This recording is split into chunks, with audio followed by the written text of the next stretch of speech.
नमस्कार मित्रांनो, आजची गोष्ट खूप रंजक आहे. शेवटपर्यंत नक्की पहा.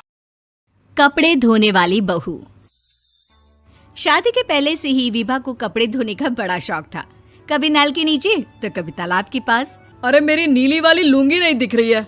विभा की अम्मा, कहाँ रखी है लुंगी? अरे वो तो विभा ने परसों ही धोकर रखी थी आपकी अलमारी में। देखो वहीं होगी। वो ना मैंने आज धो दी, मुझे लगा कि गंदी हो गई होगी। अरे कैसे गंदी हो गई थी? उसे तो मैंने पहना भी नहीं। हे भगवान, इस लड़की के कपड़े धोने की आदत से परेशान हो गया हूँ मैं। जितना तो घर में राशन नहीं आता, उससे कहीं ज्यादा डिटर्जेंट पाउडर का खर्चा है। इसकी शादी करवा दो, शादी। जाए अपने घर में ही करे काम, फिर चाहे घर के कपड़े धोने हो या पूरे गांव के।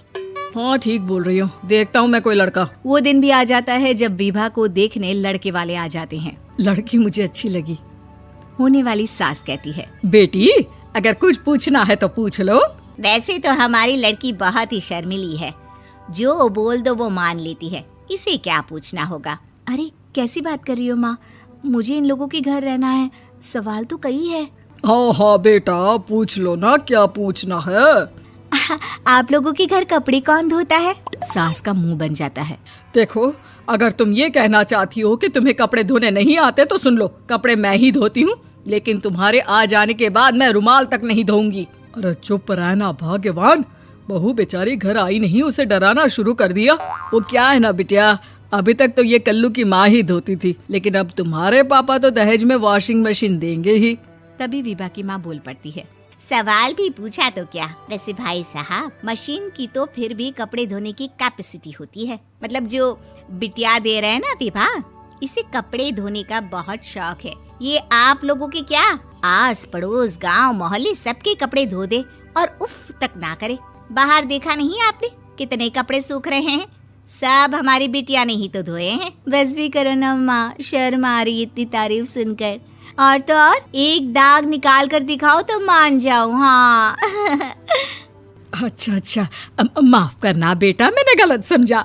हमें तो रिश्ता बहुत पसंद है। और ऐसे जुड़ जाता है रिश्ता कपड़े धोने का शौक रखने वाली विभा का। उसकी शादी हो जाती है कोयला फैक्ट्री में काम करने वाले कल्लू के साथ। शादी के बाद अचानक विभा चिल्लाती हुई सास के पास आती है। सासू माँ, अरे सासू माँ कहाँ है आप? ये तो धोखा है, धोखा दिया आप लोगों ने मुझे। इसे ससुर के चक्कर के बारे में पता चल गया। अरे तो उसमें तुझे क्यों धोखा मिला है? अरे नल में पानी नहीं आता, कपड़े कैसे कब धुलेंगे? अच्छा अच्छा, तू पानी नहीं आ रहा उसकी बात कर रही है। तो आपने क्या सोचा? कुछ नहीं। अच्छा, तेरी माँ ने कहा था कि कपड़े धोने का शौक है तुझे, याद आया मुझे। शौक शौक बोलकर कपड़े धोने वाले मेरे जुनून को कम ना आके सासू माँ, कपड़ा धोना मेरा गुरूर है। तभी पति भी वहाँ आ जाता है। अभी अभी मैंने इसे सनी देओल की फिल्म दिखाई है, उसी के डायलॉग मार रही है माँ। अच्छा सुन, साफ साफ बता रही हूँ, पानी सुबह 4 से 6 और शाम को 10 से 12 आता है, समझी? विभा टाइमिंग सुनकर हैरान हो जाती है। ये क्या भूतों का मोहल्ला है? सुबह 4 बजे उठकर कौन कपड़े धोता है? 4 बजे टंकी में पानी जाता है, फिर सारा दिन धोना ना, किसने मना किया? अरे कैसी बात कर रही हैं? 200 लीटर की टंकी में कितने कपड़े धो लूंगी मैं? सुबह ही उठ जाऊंगी मैं। अब क्या था, विभा सुबह 4 से लेकर रात के 12 बजे तक कपड़े ही धोती रहती। एक रोज सास पड़ोस से निकलकर कहीं जा रही होती है कि साथ वाली कहती है, हाँ कल्लू की माँ, जरा ये बताओ कि 2 साड़ी है, 2 ब्लाउज और एक पेटीकोट और एक नाड़े वाला लंबा कच्छा। हाँ तो? अरे तो क्या, कितना लोगी धुलाई ये बताओ। धोबन दिख रहे हैं हम क्या? हमारे पति सरकारी नौकरी से अभी अभी रिटायर हुए हैं और बेटा सुपरवाइजर है कोयला फैक्ट्री में। धोबन समझ रखा है हमें। हाय रे कल्लू की अम्मा, माफ कर दो, वो तो मोहल्ले में यही सब बता रहे थे कि तुमने बहू को कपड़ा धुलवाने के काम में लगा दिया है। सास को पड़ोसन की बात सुनकर गुस्सा आ जाता है। वो घर पहुंचती है जहां घर के बाहर ही इतने सारे कपड़े सूख रहे होते हैं जितने कि किसी धोबन के घर पर। अरे ओ कल्लू की दुल्हन, बाहर निकल। माँ जी यहीं आ जाओ, बाथरूम में चादर धो रहे हैं हम। अरे अभी हम धोते हैं, तुमको बाहर निकलो। ये आस पड़ोस वाले बोल रहे हैं कि हम बहू से कपड़े धुलवा धुलवा कर उसे कपड़ा धोने वाली बना दिए हैं। अरे छोड़ो ना माँ जी, किन लोगों की बातों में आती हो? आस पास के लोगों का तो काम ही होता है कि वो किसी तरह सास बहू को लड़ा दे। बहू सारे घर के कपड़े धोती है, ये क्या कम है? बोलिए। सास को भी लग जाता है कि वो बहू का ये सनकीपन नहीं छुड़वा सकती, इससे अच्छा है कि खुद ही चुप हो जाए।